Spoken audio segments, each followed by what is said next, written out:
उस क्लास में लगभग 40 स्टूडेंट बैठे थे। अचानक एक स्टूडेंट खड़ा हुआ और उसने बहुत घबराते हुए प्रोफेसर से कहा, सर मेरे पिताजी ने मेरे इस बर्थडे पर मुझे बहुत कीमती घड़ी गिफ्ट में दी थी, सर वो घड़ी अभी किसी ने चुरा ली। तो प्रोफेसर ने अचरज से कहा, अभी कैसे चुरा लेगा?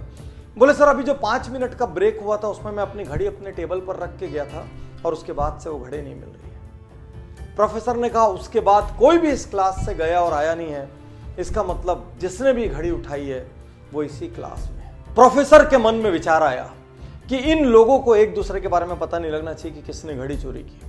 और प्रोफेसर ने कहा, सब लोग अपनी अपनी आंख में काली पट्टी बांध लो। और सब ने काली पट्टियां बांध ली, लाइन से खड़े हो गए। प्रोफेसर ने एक एक करके सबको यूं हाथ लगाना शुरू किया और उस लड़के की जेब में घड़ी मिल गई। प्रोफेसर ने चुपचाप घड़ी निकाली, घड़ी निकाल के जो मालिक था मुस्कुराते हुए उसके हाथ में दे दी और क्लास नॉर्मल चलने लगी, किसी को नहीं पता चला। अगले 2-3 दिन तक वो लड़का घबराता रहा, हड़बड़ाता रहा, भयभीत रहा। उसको डर था मेरी बात आज खुल जाएगी, मेरा राज आज खुल जाएगा, लेकिन किसी को पता नहीं चला। धीरे धीरे वो सब कॉलेज से निकल गए। बहुत साल बाद अब वो लड़का जिसने चोरी की थी वो अब एक बड़ा इंडस्ट्रियलिस्ट हो चुका था। कॉलेज का रीयूनियन का फंक्शन था, वो उस फंक्शन में आता है, वो अब एक सेलिब्रिटी सा है। वो उस फंक्शन में आया और उसने अपने प्रोफेसर के पास जाके उसके पैर छुए।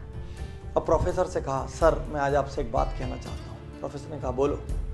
उसने कहा, सर मेरे जीवन पे आपका बहुत बड़ा कर्ज है, यदि आज मैं जिंदा हूं तो आपके कारण हूं। प्रोफेसर ने बोला, ऐसा क्यों? उसने कहा, सर आपको याद नहीं होगा, एक बार आपकी क्लास में एक घड़ी चोरी हुई थी और आपने सबकी जेब चेक की थी और मेरी जेब से वो घड़ी मिली थी, लेकिन सर आपने उस दिन वो बात किसी से नहीं की। मैंने निर्णय लिया था यदि उस दिन ये बात सबको पता लगी तो मैं सुसाइड कर लूँगा। सर आपने मुझे माफ़ कर दिया, उस दिन आपने मेरी इज्जत रख ली, उस दिन आपने मेरी सेल्फ रिस्पेक्ट रख ली। मुझसे गलती हो गई थी सर, लेकिन फिर भी आपने मेरा अपमान नहीं किया। आज मैं जहाँ भी हूँ सर उस लेसन की वजह से, मैं यदि जिंदा हूँ सर तो आपकी वजह से। और प्रोफेसर कहता है, अच्छा वो तुम थे क्या? तो लड़के ने अचरज से कहा, मतलब? बोले, उस दिन मैंने तुम सबकी आंखें तो बंद कराई थी, लेकिन साथ साथ मैंने अपनी आंखों में भी पट्टी लगा ली थी ताकि मुझे भी नहीं पता चले मेरे कौन से स्टूडेंट ने काम किया है। मैं नहीं चाहता था मेरे अपने किसी स्टूडेंट की वैल्यू मेरी नज़रों में हल्की हो या मैं किसी के साथ दुर्व्यवहार करूं। ये सुनते ही वो लड़का जो अब एक नामी इंडस्ट्रियलिस्ट था, उसकी आंखों में आंसू आ गया और वो प्रोफेसर के गले लग के 2 मिनट तक रोता रहा। यही तो अद्भुत महानता है, किसी की गलती पता चलते हुए भी माफ कर देना, किसी को इग्नोर कर देना, उसको उसकी सेल्फ रिस्पेक्ट बचाने का मौका दे देना, पता होते हुए भी कि ये कल्प्रिट है, उस वक्त जाने देना ताकि उसको सुधरने का अवसर मिल सके, अपना चेहरा ऊंचा करके चलने का अवसर मिल सके। आज के इस युग में जहां हर व्यक्ति किसी न किसी की गलती ढूंढ रहा है, परिवार में माँ बाप की गलती, भाई की गलती, जीवन साथी की गलती, ऑफिस में बॉस की गलती, कलीग्स की गलती, कुछ और नहीं हुआ तो देश की गलती, समाज की गलती, राजनीति की गलती, सरकार की गलती, सबकी गलती ढूंढ रहे हैं।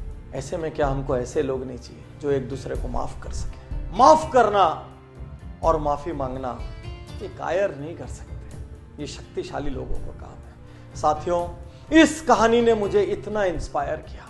एक प्रोफेसर जो ये नहीं चाहता कि उसका स्टूडेंट उसकी नजरों से गिरे, जो ये नहीं चाहता कि उसका स्टूडेंट किसी और की भी नजरों से गिरे, क्या ऐसे लोगों की समाज को जरूरत नहीं है? जहां पर हम लोगों की गलतियां होने के बावजूद उनको इंसान मान के, उनको मिट्टी का पुतला मान के उनको माफ कर सके।